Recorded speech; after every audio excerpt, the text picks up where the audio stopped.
siya. Kamahal. Lagi natin tatandaan, sa bawat sandali na umihinga tayo, may mga taong nawawalan ng buhay. Kaya, kung may pagkakataon kayong sabihin at ipadabang mahal niyo sila nanay at tatay, gawin niyo.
Ang tagal naman ni nanay.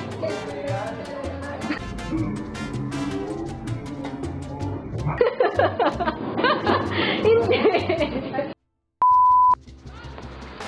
Isang batang babae ng agat na langgam, patay. Patay ang batang babae matapos mag-agat na langgam. Ayon sa mga witnesses, napapatawid pala ng kalsada ang bata nang agat siya na langgam. At para sa Bisaya! Bisaya! Bisaya! Di lang. Yung... Ang tagal ang kasi dito. Ay,